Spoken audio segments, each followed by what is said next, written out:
종료 주일로 지키는 날입니다. 그리고 이제 오는 주일은 예수님이 십자가에서 고난당하시고 우리 위하여 죽으신 고난주간이 됩니다.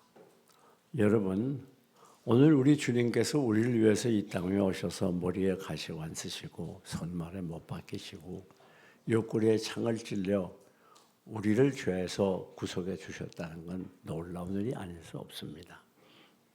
이것이야말로 대사건이요, 은혜 중에 가장 큰 은혜가 아닐 수 없어요.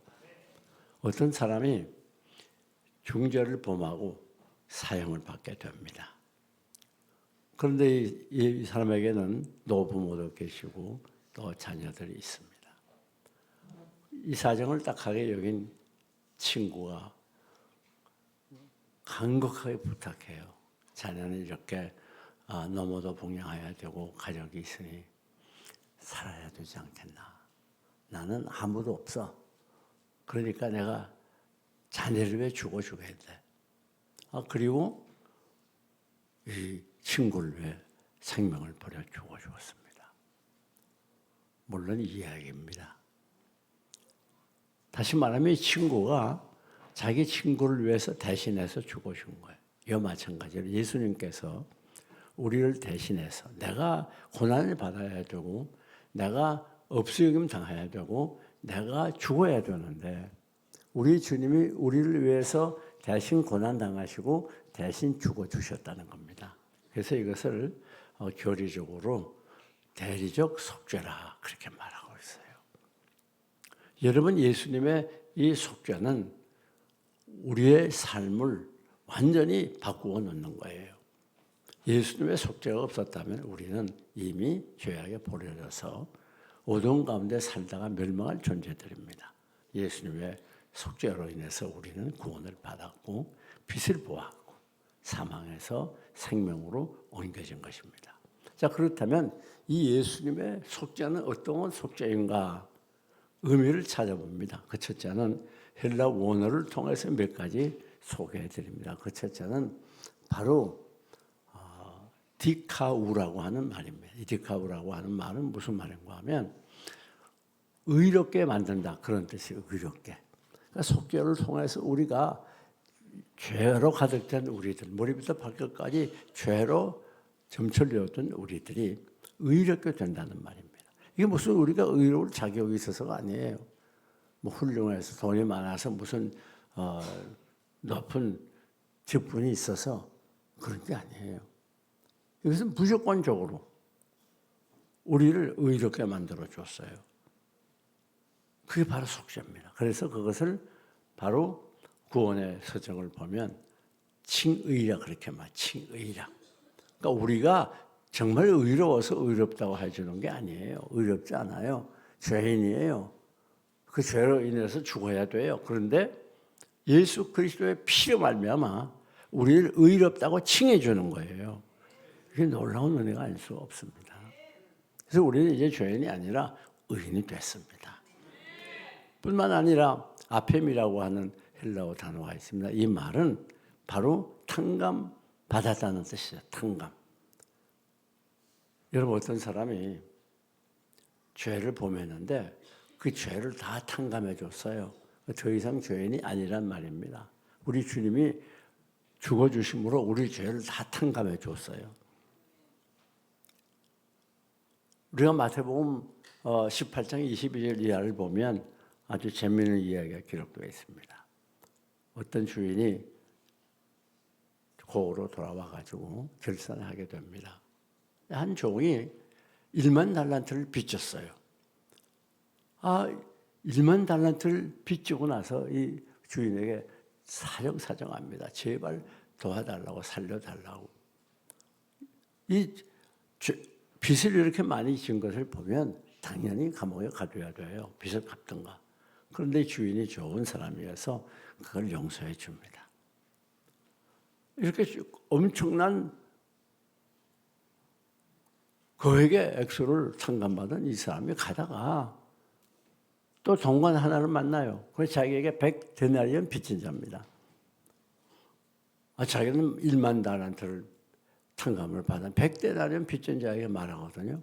빚을 갚아라. 그러니까 정말 살려달라고 도와달라고 무릎 꿇고 비는데도 불구하고 감옥에 갖다 놓았어요. 이 소식을 들은 주인이 만달란트를 탕감해준 주인이 분노하게 됩니다. 이 나쁜 놈. 그래가지고 다시 그를 감옥에 가둔다는 내용이 기록되어 있어요. 자, 여기에 1만 달란트의 액수는 어느 정도인가? 고대 액수이기 때문에 우리가 현대 정확히 할 수는 없어요. 그래서 여러 가지 의견들이 있습니다. 어떤 분은 1달란트는 34kg이라. 그러면 이게 1만이면 얼마입니까? 34만 kg. 엄청난 액수죠. 100데나리온 거기에 비하면 보잘것 없어요. 하루에 임금에 불과해요. 그러니까 비교가 되지 않아요. 또 어떤 사람은 말하기를, 어떤 학자는 말하기를 그때 당시의 달란트는 1만 달란트는 바로 50만 파운드라는 거예요.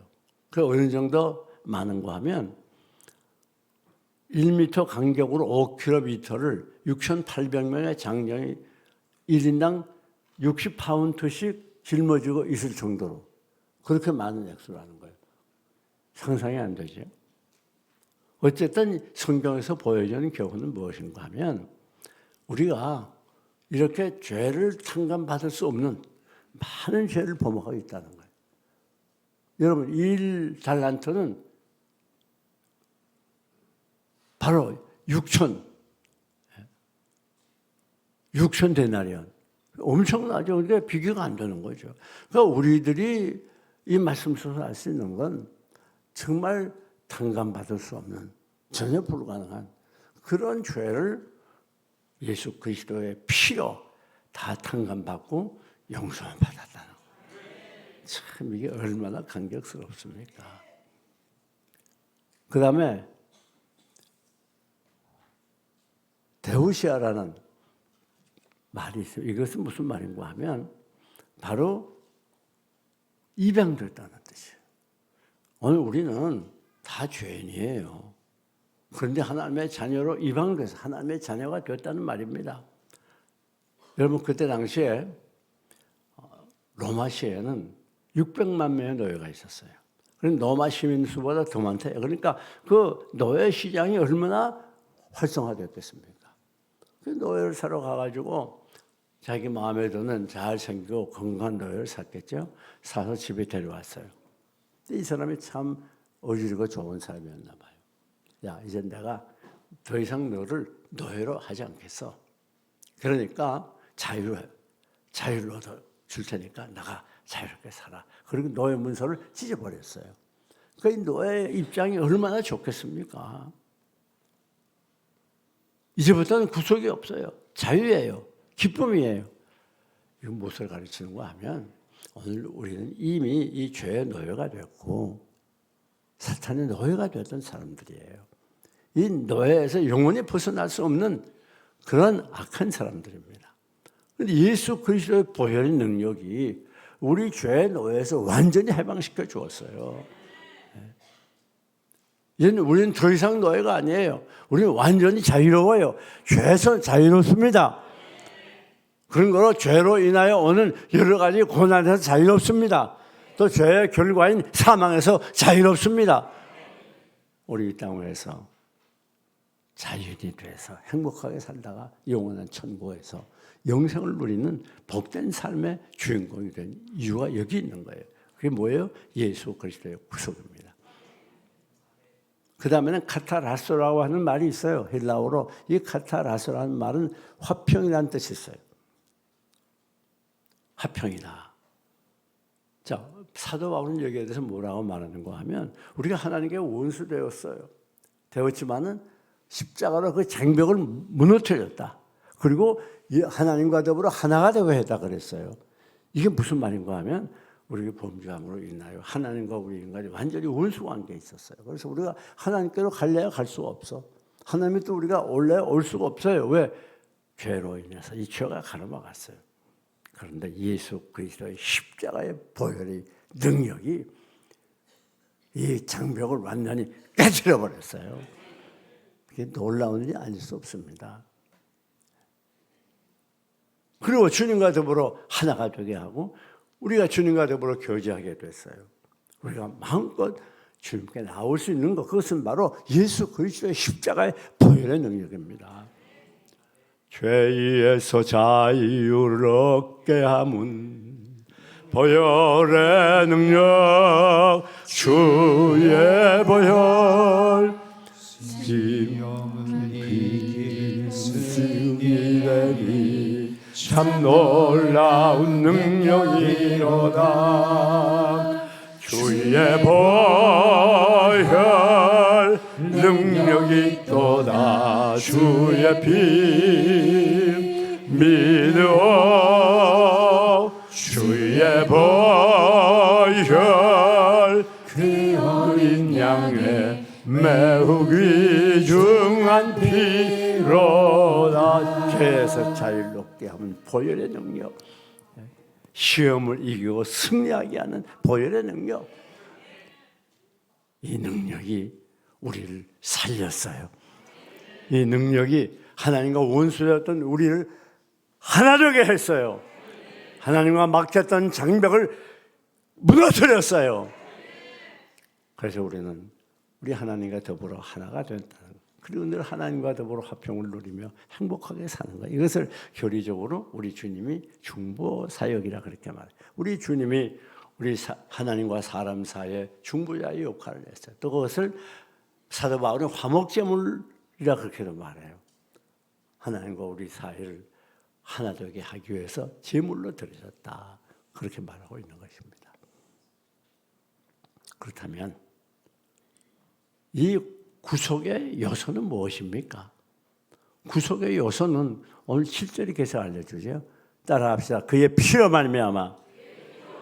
무엇으로 말미암아? 그의 피로 말미암아 구속과 죄사함을 받았다. 참 놀라운 일입니다. 여러분, 무슨 세상 다른 것으로 구속받은 게 아니에요. 예수 그리스도의 십자가의 피로 우리가 구속함을 받고 용서함을 받고 자유함을 얻게 되는 거예요. 그럼 왜 예수 그리스도의 피만이 우리가 구속함을 받고 우리의 죄를 용서함 받을 수 있느냐? 그것은 하나님이 그렇게 정했기 때문에. 구약 성경을 보면 범죄한 사람들이 이 제물을 가지고 제사장 앞에 나오면 그 제물을 죽이고 그 흘린 피를 흘린 그 피로 죄 용서함을 받았어요. 그래서 히브리서 9장 22절을 보면 피 흘림이 없이는 사함이 없다. 그러니까 죄를 용서함 받는 건 피를 흘려야 사함을 받고 용서함 받을 수 있도록 하나님이 그렇게 정하셨어요. 그러니까 우리가 죄를 용서함 받는 길은 꼭 한 가지 길밖에 없어요. 그게 뭐예요? 예수 그리스도의 피, 보혈뿐입니다. 예수님도 말씀하셨죠. 마태복음 26장 28절에 죄 사함을 얻기 위하여 죄를 사하게 하기 위해서 많은 사람의 대성물로 흘리는 나의 피, 곧 언약의 피라. 우리 예수님께서 잡히시기 전날 밤 제자들을 모아놓고 성찬식을 하시면서 예수 그리스도의 흘리는 피는 바로 죄사함을 위한 피, 우리의 죄를 씻어주시고 용서하기 위한 피라고 그렇게 말씀하고 계세요. 시편 103편 12절을 보면 하나님께서 이 죄를 어떻게 처리했는가? 동서에서 먼 것 같이 너희 죄를 멀리 옮기셨다 그랬어요. 자, 멀리 옮겨놓으면 보입니까? 안 보입니까? 보이지 않아요. 다시 말하면 우리 죄를 우리 하나님께서 동서에서 먼 것처럼 멀리 옮기셨어요. 그러니까 죄는 이제 우리와 관계되질 않아요. 죄에 대해서 걱정할 필요 없어요. 이미 범한 죄 용서함 받았습니다. 그것 때문에 범인할 필요 없어요. 어떤 사람은 죄를 범해놓고 평생 고민하는 사람도 있어요. 그건 잘못 알아서 그래요. 이미 회개하면 예수 그리스도의 피가, 예수 그리스도의 보혈이 모두 용서해 주신다는 거, 이걸 확실히 알고 믿어야 돼요. 어디 그뿐입니까? 미가서 7장 19절을 보면 두 놀라운 말씀이 기록되어 있어요. 너희 죄를 내가 발로 밟겠어. 그리고 깊은 바다에 던졌다. 놀라운 말씀이지요. 우리 죄를 발로 막 밟아가지고 어디다 던져버렸어요? 깊은 바다에. 더 이상 죄가 죄의 힘을 못 발휘하도록 발로 막 밟아요. 밟아가지고 이제 다시는 나타나지 못하도록 깊은 바다 속에 던졌어요. 그러니까 죄의 능력이 여러분을 해하지 못합니다. 죄는 이미 완전히 바닷속에 던져진, 더 이상 우리를 괴롭히는 능력이 없어요. 힘이 없어요. 어디 보십니까? 이사야 43장 25절을 보면 우리 하나님 우리 죄를 다 잊으셨다 그랬어요. 놀라운 말씀 아닙니까? 여러분들 가정이나 이웃들이 뭐 잘못했을 때 용서했지만 잊어요, 안 잊어요? 잊고 있죠. 다 잊고, 그래요? 다 잊고 있어요? 다 기억하고 있어요. 용서는 했지만 기억하고 있어요. 특별히 우리 여성들 남편 잘못한 거 5년, 10년, 20년까지 다시 나타나고 그러지 말아요. 완전히 잊으시기 바랍니다. 그래서 그걸 뭐라고 말하면 도말했다. 그렇게 해서 도말이라는 말은 지웠다는 말이거든요. 우리가 글을 잘못 썼을 때 그걸 지우잖아요. 예? 다시 보이지 않잖아요. 그렇습니다. 우리 하나님은 여러분의 죄를 다 지워버렸습니다. 도말해버렸습니다. 없애버렸습니다.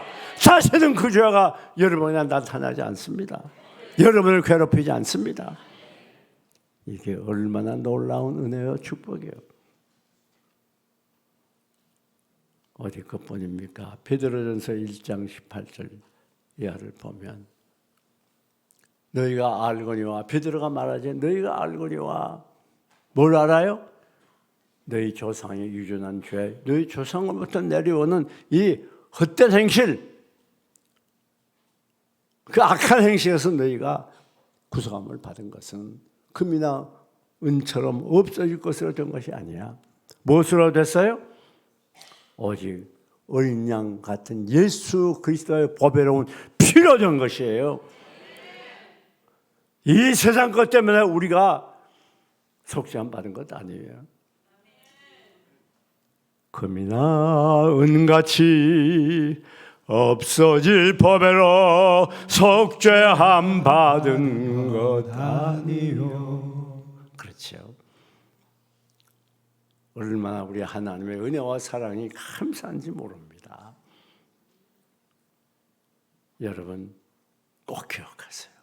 우리를 구속한 이 구속의 요소는 바로 예수 그리스도의 피라고 하는 거. 아니, 이 세상 어떤 것으로도 우리 죄를 용서함 받을 수 없습니다. 그래서 기독교는 독선적이라고 하지만 누가 뭐라든지 예수 믿지 않으면 구원 받을 수 없다는 것을 강조하는 것입니다. 자, 그다음 그러면 구속을 한 그 방편이 뭐냐? 동기가 뭐냐 하는 거예요. 자, 7절이 말하지 않습니까? 주 안에서 은혜의 풍성함을 따라 그랬어요. 자, 우리를 무엇으로 구속해 주셨습니까? 우리 주님의 풍성한 은혜. 이것이 우리를 구속해 준 거예요. 아니, 내가 뭐 잘나고 똑똑한 게 아니에요. 무슨 공을 많이 세웠어. 아, 너는 대단히 참 훌륭하다. 큰 공을 세웠어. 그래서 내가 너는 구속해 주지. 그런 게 아니에요. 아, 너는 가문이 아주 좋아. 그래서 구속해 주는 게 아니에요. 너는 아주 뛰어난 미인이야. 38, 23, 38이야. 그래서 구속해 준 아니에요. 우리 지금 그런 것 보고 구속해 주는 분이 아니에요. 여러분, 무엇으로? 풍성한 은혜로. 풍성한 은혜가 뭐예요? 넉넉히 구속해 주고도 남는 은혜. 충분한 은혜. 그게 바로 풍성한 은혜예요. 가장 크고 위대한 은혜. 가장 뛰어난 은혜. 그 은혜가 우리를 구속해 준 거지. 무슨 우리가 훌륭해서 무슨 어떤 다른 조건이 있어서 무엇을 원해서 우리를 구속해 준 게 아니에요. 네? 풍성한 은혜가 참 감사하죠. 하나님의 은혜로 있을 데 없는 자 왜 구속하여 주는지 난 알 수 없도다. 나는 믿고 또 의지함은 내 모든 형편 아시는 주니 늘 도해 주실 것을 나는 확실히 아네. 이 구속의 은혜를 이론적으로만 지식적으로만 안다면 별 의미가 없어요. 우리가 지식적으로 알 뿐 아니라 이 구속의 은혜를 체험해야 돼요. 구속의 은혜를 뜨겁게 만나야 돼요. 그럴 때 그 마음속에 이 구속의 기쁨이 넘치는 거예요. 구속의 기쁨은 세상이 주지 못하는 것입니다. 세상 어떤 곳에서도 체험할 수 없는 그런 놀라운 기쁨, 큰 기쁨, 그 거룩한 기쁨이 우리 마음을 지배하게 되는 거예요. 그래서 우리 구속의 은혜로 어떤 환난 시련도 넉넉히 뛰어넘고 기뻐하는 복된 삶, 행복한 삶을 살 수 있고, 우리는 이 구속의 은혜로 죄악을 끊어버릴 수가 있고, 이 구속의 은혜로 원수를 사랑할 수 있고, 구속의 은혜로 행복한 삶을 살아갈 수가 있는 것입니다. 여러분, 구속의 은혜를 받은 사람은 눈물이 많아요. 저는 중학교 어린 나이에 구속의 은혜를 크게 체험하고 나서 얼마나 많이 울었는지 모릅니다. 십자가를 생각하면서. 지금까지 그래요. 지금까지. 구속의 은혜가 있는 사람이 자원해서 기쁘고 즐겁게 봉사할 수 있고, 구속의 은혜로 충만한 사람이 이 예배 시간이 기다려지고, 예배 시간이 감격이 되고, 예배 시간에 은혜를 받고, 찬송이 기쁘고, 기도가 눈물이 쏟아지고, 말씀이 꿀솔처럼 단 거예요. 그래서 시편 기자는 말하기를 나에게 구원의 은혜를 회복시켜 달라고 기도했어요. 우리가 이 구원의 은혜를 회복해 달라고 기도하고, 날마다 구원의 은혜 속에 행복한 삶을 누려야 될 것입니다. 여러분, 그러면 이렇게 우리를 구속해 준 결과가 무엇인가? 그것이 바로 여기 8절, 10절에 기록되어 있어요. 8절에 뭐라고 기록되어 있습니까? 그가 우리를 어떻게 해요? 지혜와 청명이 넘치도록 하겠다고 그래요. 지혜와 청명이 넘치도록 하겠다.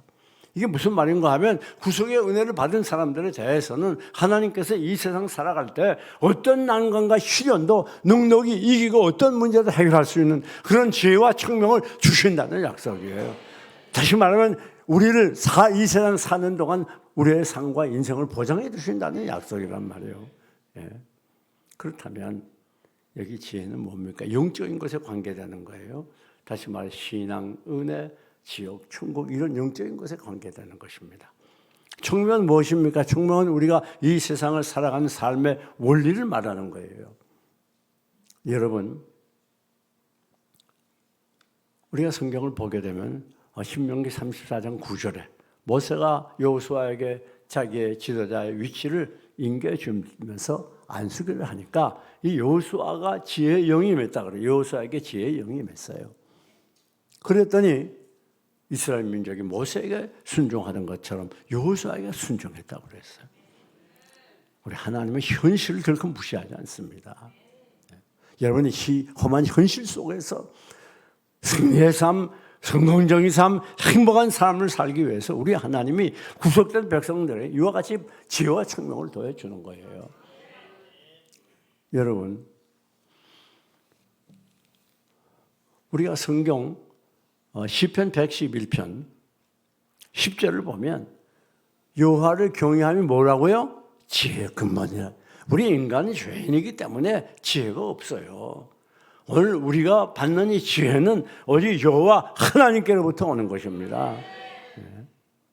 하나님이 주셔야 되는 거예요. 그래서 오늘 우리 신자들은 이 불신 사회 속을 살아가면서 하나님의 지혜를 얻어서 다른 사람보다 하나님의 지혜를 모르는 사람보다 뛰어나게 되는 거예요. 그런데 이 지혜에 대해서 야고보 사도가 놀랍게 말씀해 주고 있습니다. 야고보 3장 18절을 보면 위로부터 난 지혜라. 이게 무슨 말이에요? 하나님이 우리에게 주시는 지혜는 어떤 지혜인가 그 말이에요.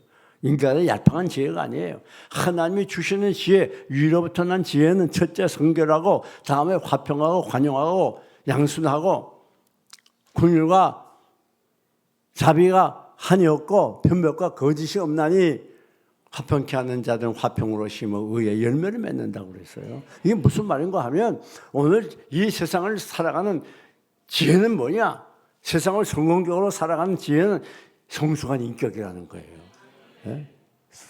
첫째 성결하고 다음에 화평하고 관용하고 양순하고 이게 전부 긍휼과 선한 열매가 가득하고 이게 전부 뭔가 하면 우리의 성숙한 인격을 말하는 거예요. 우리가 인격적으로 성숙할 때면 이 웬만한 문제는 일어나지 않아요. 인격적으로 미숙하니까 껄핏하면 안 할 말 텅텅하고 썩내고 예? 그러다가 문제가 많이 터지잖아요. 덤비다가. 뿐만 아니라 이미 일어난 문제도 성숙한 인격을 가지면 그걸 잘 마무리할 수 있는 거예요.